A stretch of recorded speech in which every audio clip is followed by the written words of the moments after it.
Fast break to the left hand. Enriquez is there for the putback. For the putback. Pero dito si Castor for the corner three. Jared Castor hits that free. Sabi niya si Flores, laro lang ng bata umatake at 12 na. Soriano fronting. On Wolverine Sidney. On Wolverine throwing up a triple. Rosen is not known as a three-point shooter. Pero ito si Brock. Hirap mapasok ito ng Letran Knights. Si Andoy Estrella. At may foul na tinawag dito. Castigado completes that faster play.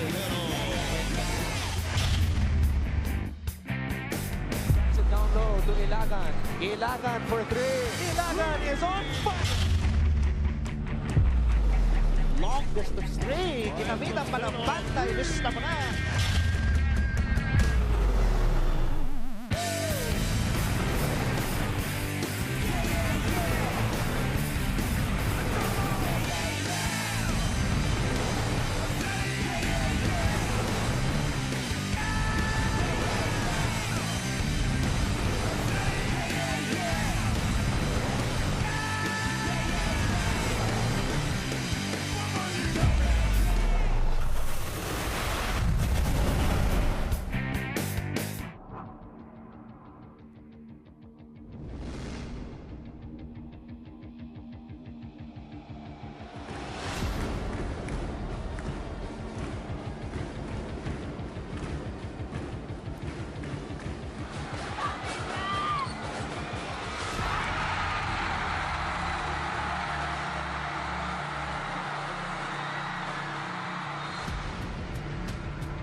Dito kami magaling eh. When our backs are against the wall, when we're down, diyan kami, lalo kang nagiging hungry. Sabi nga nila, kapag nasaktan yung leon, lalong nagagalit, lalong naging aggressive, lalong lumalakas.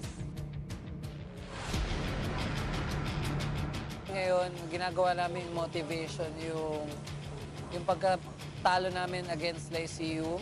Kasi it's not just about losing eh. Sometimes, if you lose, madami kang matututunan.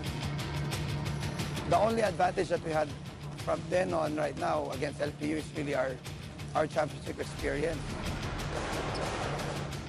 Well, as we all know that Robert Bolick is the one, is our leader. Then the Von Pats has really had to step up. JB Mocon has been consistent the whole season. Then Donald played well last game against LPU. My contribution for the next coming games is I have to, as I always do, on the previous game, getting rebounds. The leadership. Kahit hindi sa game, sa practice, I need to motivate everyone to do better, to be better as a team, as an individual. If we stick as one family, if we play with the talent, siguro mas maganda yung magiging outcome for us. We're gonna win it, then we're moving to the finals. I make it a point to be positive towards my players, and I just continue to prepare. At the end of the day, it's really the preparation. At least whatever happens, I can look at any other person that I say I prepared this team. If we make it, then we still continue the legacy of San Beda.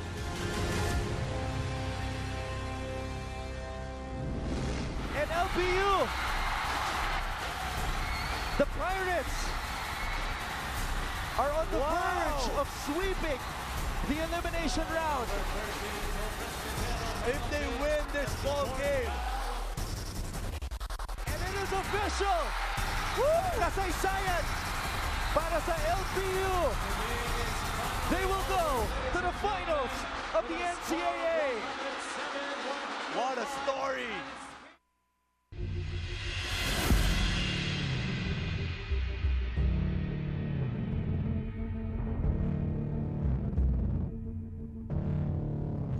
We're just blessed to be in this situation right now, and nobody thought that, you know, even us, that after 18 games we're gonna be undefeated and we're gonna have a chance to play in the finals. Fred Pinero, pinasa kay Abuna. Franz Abuna. Be the hero once again. Mike Harisuzu with the putback. Double overtime. Kumbaga, sinasabi ko sa kanila, patibayan na lang to ng loob kasi pagod na kami dati. Pagod na rin sila, pagod na rin kami. Kumbaga, puso na lang talaga kung gusto naming manalo Yung last final seconds na yun, yung una na-shoot ko yung free throws ko, so yung pangalawa, di ko alam kung bakit nag-mintis pa yon. Sobrang saya ko na noon nung tumitira na ako. Sabi ko, sobrang naisip ko na, pupunta kami ng finals, yung pinaghirapan namin, mapupunta na kami doon. And it is official! Woo! Kasaysayan para sa LPU! Nung nanalo kami, sobrang taba ng puso namin kasi inspire kami maglaro lalo na sobrang daming nanonood, mga Lyceum, lahat ng Lyceum community nandun yata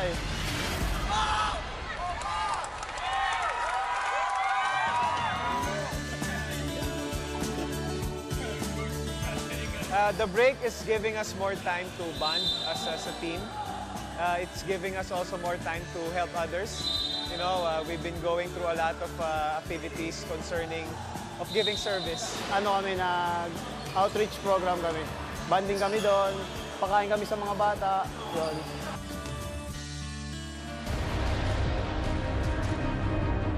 Sinasabi ko sa team, konti na lang.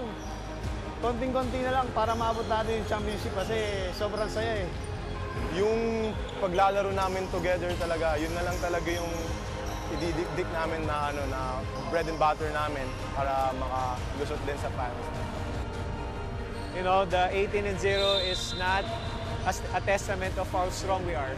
Winning will take care of itself as long as we know that everybody's riding that bus to really the vision that we have. We want to make sure we're going to be successful individuals 15 years from now.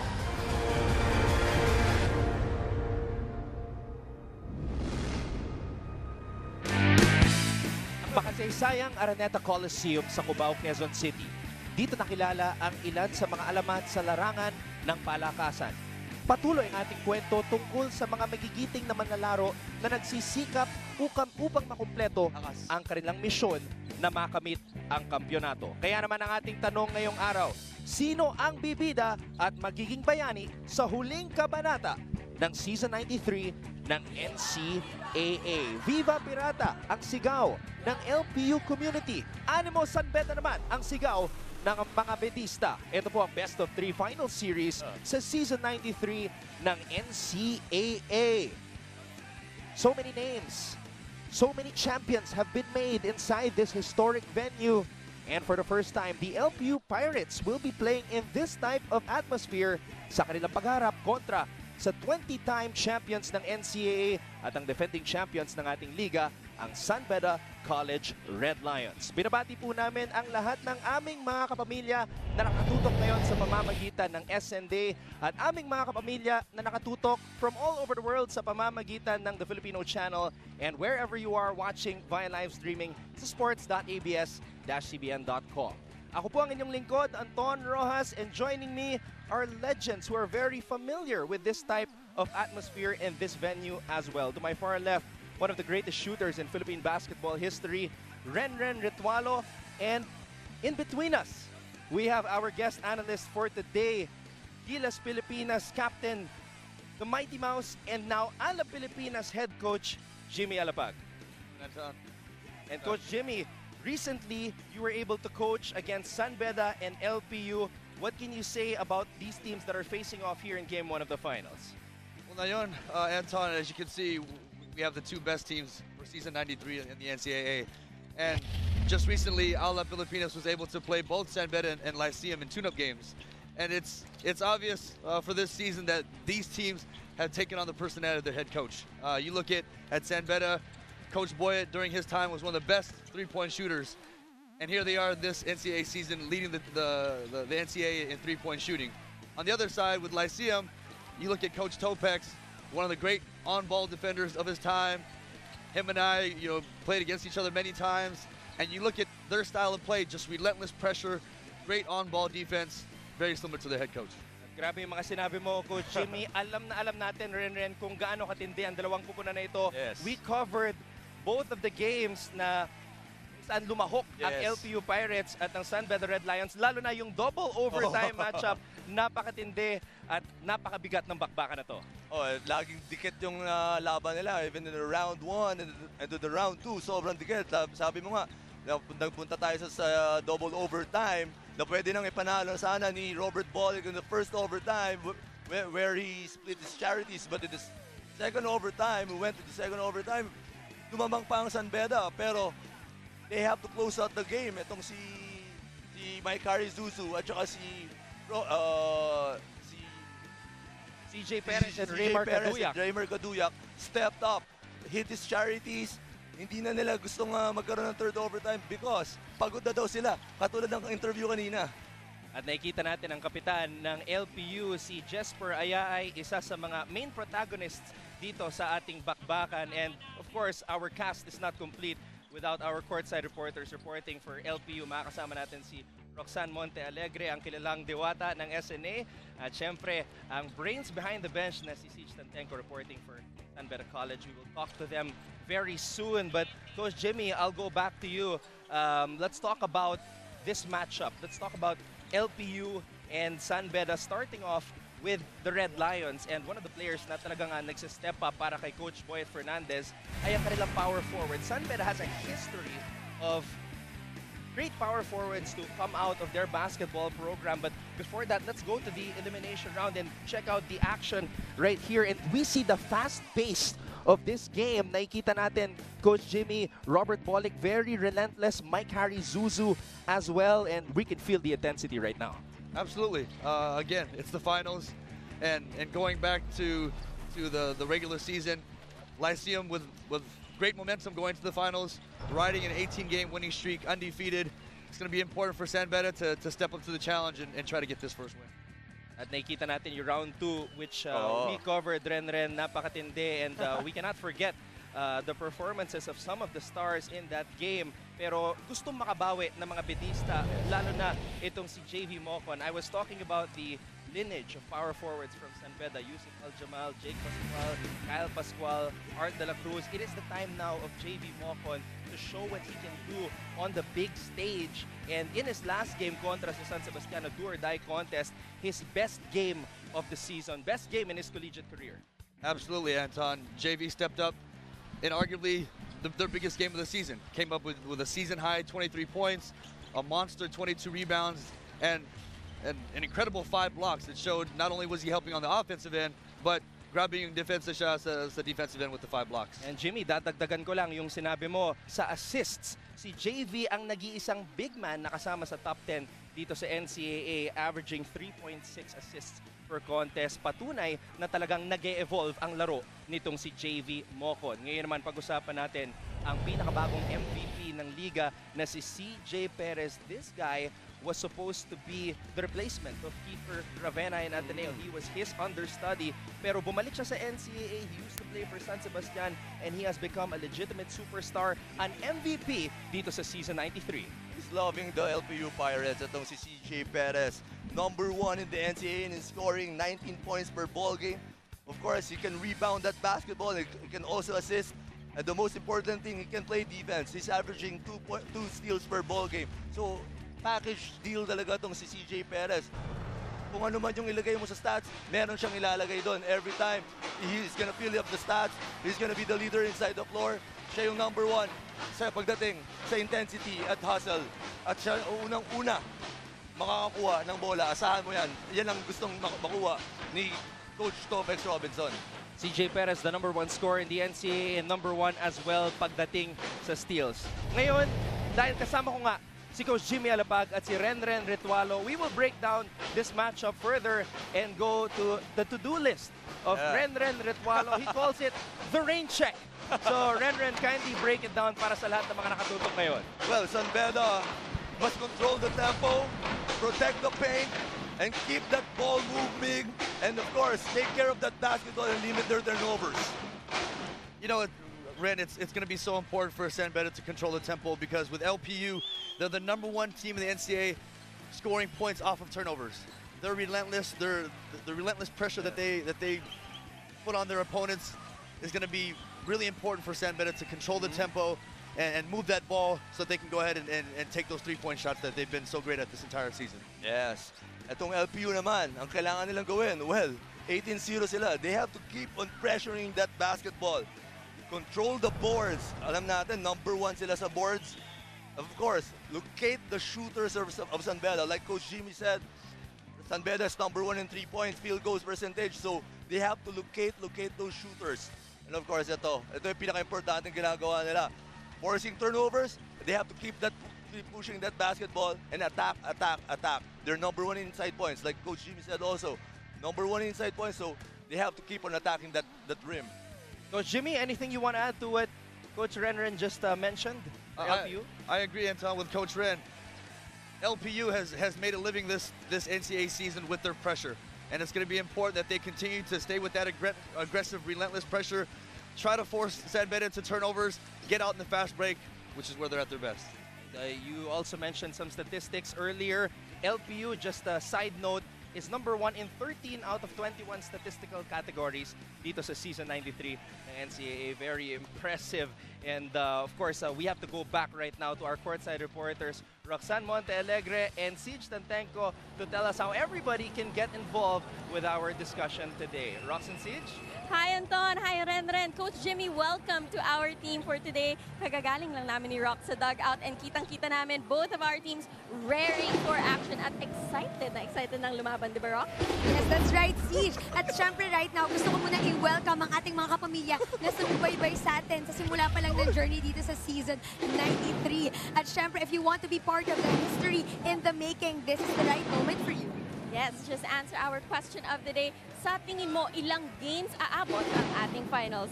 Just use the hashtag NCAA Season 93 and hashtag NCAA Strong para mapakita namin ang inyong mga tweets live on air during our game. Ikaw, Rox, tingin mo ilan? Ako sa akin, Siege, tingin ko 2 lang. Ikaw? Ako dito 3. Sino? Well, ano sa usapan tinanong niya lang kung kailan. Sige, papalusutin kita sa Siege, pero kayo mga kapamilya, hindi nyo pwedeng palampasin ang game na ito. Kaya kung lalabas kayo, it's a Friday today, you can still take the finals with you. Just log on to the #1 Philippine sports website, sports.abs.com/livestream/NCAA. Tama ka, Rox. And you can also use those hashtags to feature predictions for the game, ang iyong mga fearless forecast. Aabangan namin ang inyong mga tweets. Tag nyo lang kami and makikita nyo sa bottom part of your screen ang aming mga social media handles. At syempre mga kapamilya, I'm sure interesado rin kayong malaman ano ba ang sagot ng ating panel sa question of the day. Ang napakatapang na si Renren Retuano ang nasasagot sa katanungan na yan. Ren?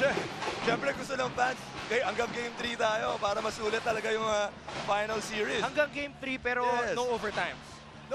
Pwede. Oo, pwede. So, kompleto na ang ating cast. We have Rox and Siege. We have Coach Jimmy Alapag and Renren Netualo. The players are ready and we are all ready. Kaya naman sa aming pagbabalik, itutuloy na natin ang kwento, ang huling kabanata dito sa Season 93 ng NCAA. It is LPU versus San Beda in Game 1 of the finals. This is NCAA basketball at its finest and we are NCAA strong.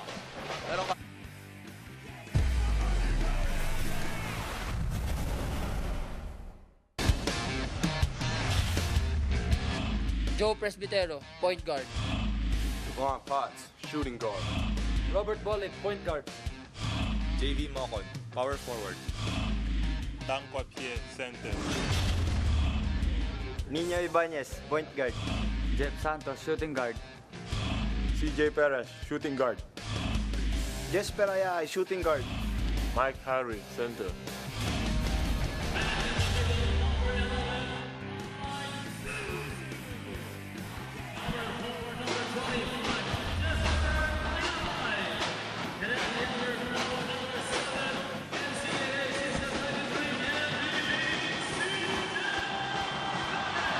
Pagkatapos ng mas higit pa sa 4 na buwan, nakarating na po tayo sa huling kabanata ng Season 93 ng NCAA, ang laban sa pagitan ng unbeaten 18-0 LPU Pirates at ng defending champions and 20-time champions ng NCAA, itong San Beda College Red Lions. Nakita po ninyo ang mga starting units na magkaparehong koponan. And we are greeting you once again and welcoming you to our broadcast on SND. Anton Rojas together with Renren Ritualo and our guest analyst, Coach Jimmy Alapag, new head coach of ALA Pilipinas. Coach Jimmy, once again, welcome to SNA, welcome to the broadcast team. And I want to ask you, since you played against Coach Boyet Fernandez and Coach Topex Robinson, and we always say that the players take the personality of the coach. What was your takeaway playing against both these teams recently, coaching against them for ALA Pilipinas? Well, Anton, having played both these teams recently, it was obvious early that with LPU, grabbing yung depensa nila, yung pressure, they force turnovers, very similar to their head coach during his playing days. And with Coach Boyet and Beda, you also see their ability to shoot the ball, their perimeter shooting. Coach Boyet, one of the all-time best three-point shooters, they've taken on his personality as well. At tama ka, Coach Jimmy, dahil number 1 nga pagdating sa three-point field goal percentage. Itong San Beda College, and number 1 as well pagdating sa perimeter points. Ang unang possession mapupunta dito sa LPU Pirates. And Renren, one thing we have to look at right away is the demeanor of the Pirates dahil hindi pa sila nakakaranas ng gantong klaseng championship atmosphere. Yun yung pinag-uusapan natin kanina. The championship experience, malaking bagay yun pagdating sa mga gantong situation kasi dun mo masusubukan if you're back against the wall. Lagi, itong best of 3 na to, every game, para kang do or die. So, how will the Pirates will react or act dito sa mga gantong klaseng laro? At grabe rin yung naging pahinga, yung layoff ng LPU Pirates. 21 araw ang kanilang paghihintay para makalaban itong San Beda dito sa finals. At ramdam natin agad ang intensity dito sa simula pa lang ng bakbakan. Bola napunta dito kay Nino Ibanez. And Ibanez will give it to Jeffrey Santos. Devon Potts is guarding Santos. Santos drops it down low to Zuzu. Tapping na bola, babalik dito kay Mike Harry. Still no go for LPU, and here comes San Beda. Gigil na gigil si Mike Harry Zuzu. Do offensive rebound but failed to connect those attempts. Alam natin, ito, gigil na gigil. I mean, he's inexperienced in this situation. So, medyo malaki adjustment para sa Pirates. Samantala, Donald Tangqua mintes ang kanyang baseline jumper. Wala pa rin nakakapuntos dito sa bakbakan na to. A jittery start, Coach Jimmy, for both teams. Yes, Anton, both teams have gotten some great looks early. A few missed layups, an open short jumper there. Nobody's gotten on the board yet, so. And LPU, it's been quite a journey for them. Coach Topex Robinson says that this means so much to the entire LPU community that they're here in the finals. And Nino Ibanez, the transferee from TIP, Technological Institute of the Philippines, the point guard from Davao, is able to score the first basket of the finals. Maybe that will take away some of the jitters. Ang maganda dito sa LPU, it's not only CJ Perez or Mike Harisuso can attack that basket. Pati yung ibang players kayang umatake sa basket. That's why they have to protect, San Beda have to protect that paint. Inside pass. Nino Ibanez na naman. Ang isa sa mga underrated players dito sa Season 93 ng NCAA, nagpapakitang gilas dito sa kanyang unang finals experience. That's the secret of Coach Topex Robinson. Ang lalim ng bench ni Coach Topex. Kahit sino hugutin niya, they're gonna contribute in any way. Meanwhile, JV Mocon spins. Short jump hook, no good. And Jesper Ayay, the captain of LPU, comes up with the rebound. Here's Ayay, rushing down the floor. Recovers his dribble, ninabas ang bola dito kay Ibanez. Perez has the basketball right now. It goes to the hands of Mike Harry Zuzu. And Mike Harry Zuzu muscling his way to the basket. You know, Anton, after a few short misses, those first few possessions, LPU's come back, had 3 tough finishes in the paint, off to a 6-0 lead. Devon Potts, will this be the comeback game for Devon Potts? That is the question in the minds of the entire San Beda community. If one guy or who's gonna be the key in this game, it's gonna be Devon Potts. He's been missing in the elimination, but this is his time to make up for it in the finals. Robert Bolick, deadly from the outside, and the King Lion ties the game up at 6. Great transition by San Beda, finding their shooter, Robert Bollick, for the open three. Santos sasagot. Top of the key three. Jeffrey Santos. Like I said earlier, hindi lang si Zuzu or si CJ Perez ang babantayan mo dito. Everybody can contribute in any way para sa Pirates. Nakikita natin napaka-agresibo nitong si Devon Potts, but they left Robert Bollick open again. The Pirates got lucky that Bollick did not knock that one down. Ibanez with a fake, Ibanez with a shot. A foul was called and he will head to the free throw line. And as I mentioned, it's been a long journey for LPU. Kaya naman ang tanong natin kay Roxanne Montealegre. Roxanne, kailan ba nagsimula ang journey ng Lyceum Pirates? Anton, November 3, 2016, nagsimula ang paghahanda ng LPU Pirates para sa araw na ito. Sabi nga ni Assistant Coach Jeff Perlas, disiplina ang nagdala sa kanila para ma-sweep din ang elimination round. Pero para naman kay Head Coach Tompkins Robinson na aminado na mas angat sa skills ang San Beda Red Lions, mas gutom daw at mas may puso ang kanyang mga players. Kaya naman ang mantra nila for this season, love, serve, and care. At dagdag pa niya dito, sabi nga niya sa mga players niya, right now, you have the chance. And right now, this is the first time na makaapak kayo sa finals. So you can't waste that opportunity away. And for the first time ever in NCAA history with 10 schools, first time din na-sweep ang elimination round. So ang tanong ko para sa inyo, Anton, do you think that the Pirates will remain unfaced and unbeaten up to this day? Well, Roxanne, ang masasabi ko sa puntong ito, parang hindi sila naninibago sa ganitong classic finals atmosphere because they are on top right now, 11-6. As we have a timeout, magbabalik po ang Game 1 ng NCAA Season 93 Finals dito lang sa SNA. Ano ang meron? Anong kailangan ng San Beda na wala sa kanilang huling pagharap against Lyceum? Mga kapamilya, we're here, NCAA Season 93 Finals, dito lang sa SNA. Right now, it's no longer a question of who San Beda's best player is, but who hasn't been maximized yet. Kung titingnan natin yung stats, this seems to be Devon Potts, from a guy who averaged close to 30 minutes and 15 points a game last year. Nakagulat na sa kanilang double OT game against LPU. He only played 9 scoreless minutes. So before the game, I saw a very emotional Devon Potts sa dugout. Sabi niya, naniniwala siya na he can give more to the team and he wants to prove people wrong. He spoke to Coach Boyd Fernandez. Sabi niya, just use me more. I know I can help. Kaya naman, making that first shot earlier for San Beda, that's him delivering on that promise. Anton? You're right about that, Siege, because last year, Devon Potts was the #1 scorer for the Red Lions, averaging 16.6 points per game. But here in Season 93, he has been the missing man, only averaging 6.8 points per game. That's a huge disparity. Malaking ang disparity yun. From a leading scorer, tapos biglang single digits, he's the one missing. Kaya siguro medyo hindi sila nakaangat itong season na to. But in this finals, katulad ng sinabi ko nina, mabubura lahat yun ng eliminations pag if he performed in this Game 1 or Game 2.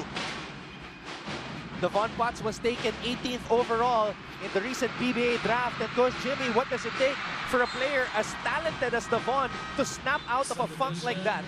You know, Anton, as you can see early in this game, gets an open look from the three-point area, knocks it down. As any player struggling, it's got to feel good for Devon to hit that first shot, and San Beda will need him in these finals. And coming in for the first time here in the finals are the Marcelino twins, JC and JV. And you know, personally, Coach Jimmy, that LPU is going to switch to a higher gear right now.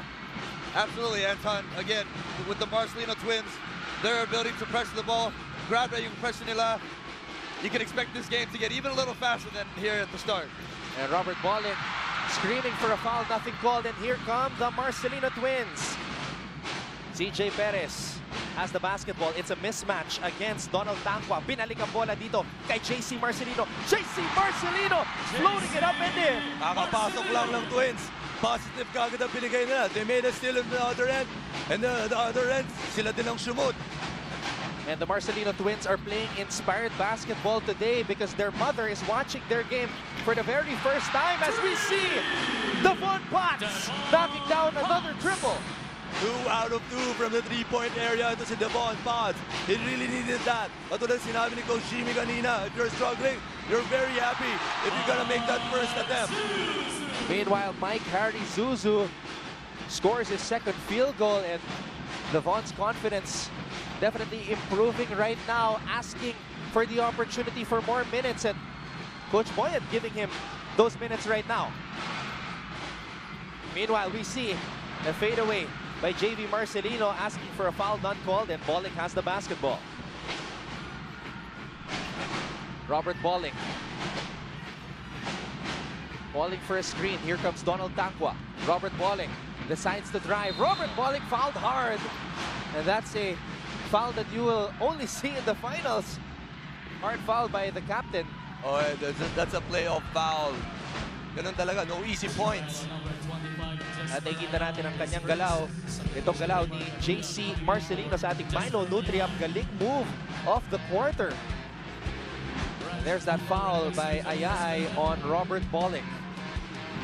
Great move there by Robert Bolling going to the basket. Nothing like an early hard playoff foul from LPU. Let him earn it at the shot for 2. With this type of play, with this type of energy, it really seems, Coach Jimmy, that LPU is no stranger to this type of atmosphere, as we see one of the greatest players in PBA basketball history, Benji Paras, Papa Bear, in the house. Kapamilya natin, kasama natin sa NBA sa DOS. This wants a red cup, itong si Benji Paras. Just like you. Yeah. Andyan nga yung coach namin, si Coach Ato Badalato. Oh, yeah, Watching, I was just talking to him a while ago. As you see, the father and son tandem back on Austria. And of course, one of the greatest players from Lyceum, Coach Leo Austria. Ah, taga Lyceum. Yes, and he said he was the last MVP to have played for LPU. Chico Lanete. Isa ba rin niya kasama ni Coach Leo Austria. Coach Leo Austria, MVP nung sila'y naglalaro pa sa MUCWA back in the day. LPU right now leading San Beda 17-12 at isa pang alamat sa kasaysayan ng San Beda basketball. The Mighty Kid, Borgie Hermida. Yeah. The Mighty Mouse is in between us, Ren. That's Mighty Kid. Mighty Mouse beat Mighty Kid. He needs to join us for the next game. Meanwhile, Franz Abuda had a big game in the second round meeting sa pagitan ng dalawang kumparan, missing on that triple, but Donald Tangwa was there for the putback. Well, speaking of a big game last time around, Donald Tangwa scored 34 points against the Lyceum Pirates. Very impressive. As we see CJ Perez, but we have a problem here. CJ Perez holding on to his left ankle, and this is a very unfortunate turn of events para sa LPU. The MVP is down. Mukhang nasaktan siya, pero gawa sa bakal to si CJ Perez. He can walk ito. Oh, yan na, okay na. We'll take a break. LPU leads San Beda 19-14 here in the first quarter of game number 1 of the NCAA Season 93 Finals.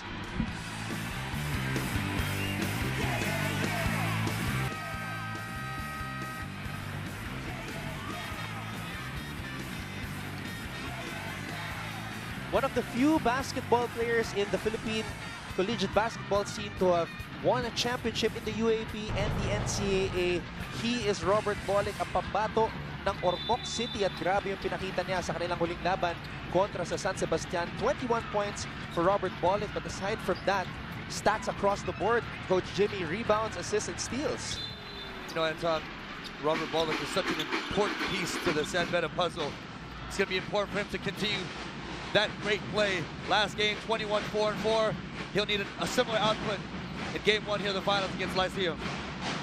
Raj Tomko has checked into the game for Coach Boyet Fernandez. He gives the ball to Franz Abuda. Bolling has the basketball. We were just talking about him a while ago. Bolling falling down.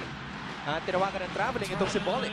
Maganda yung stat line ni Robert Bolling against San Sebastian, but the one stat line there is not good for the San Beda Red Lions. It's turnovers.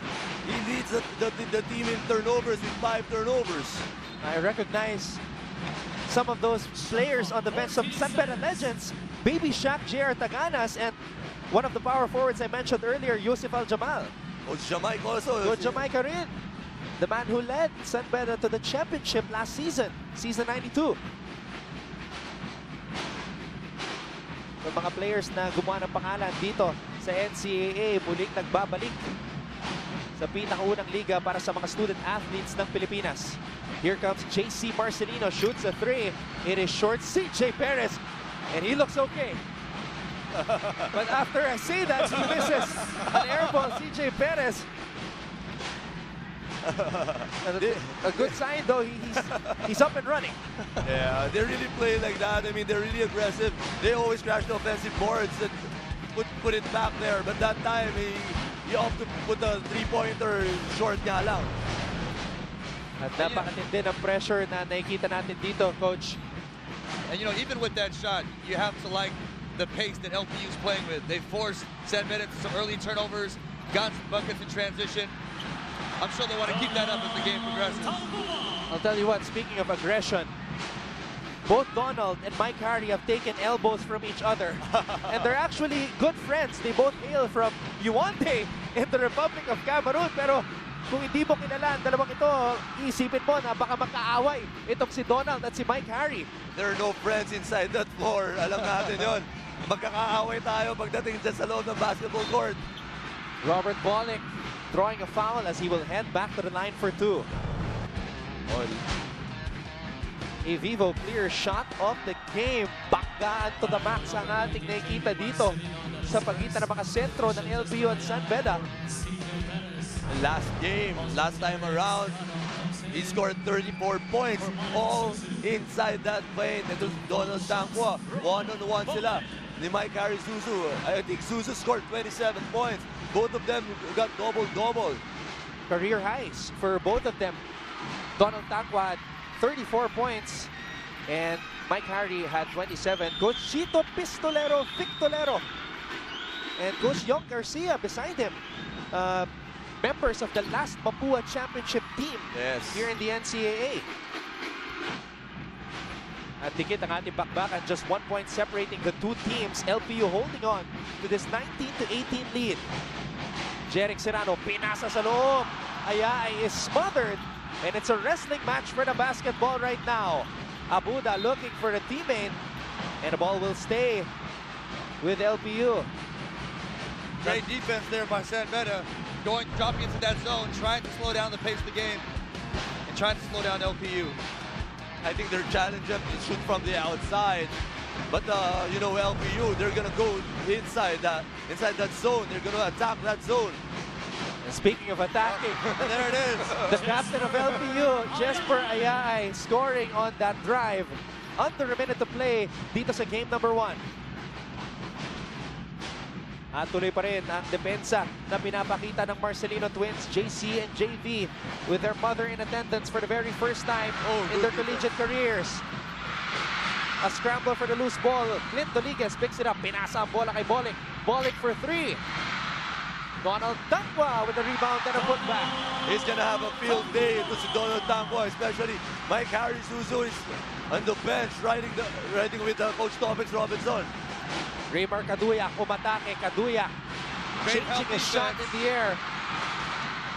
Tonko with the fake. Tonko with the basket. Beautiful move by Raj Tonko.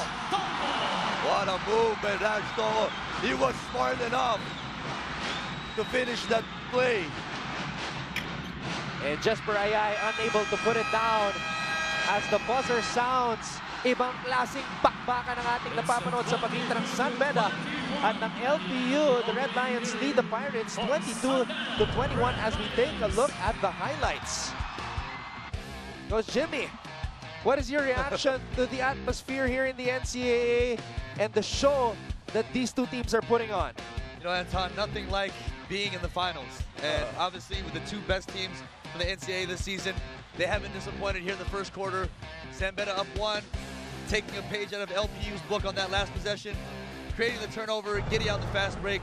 Reg Tonko with a great finish there for the lead at the end of the first. And the Red Lions get a taste of the lead for the very first time in this game via an 8-2 run to end the first quarter. Ito po ang game number 1 ng NCAA Season 93 Final Second Quarter sa aming pagbabalik dito lang sa SNA.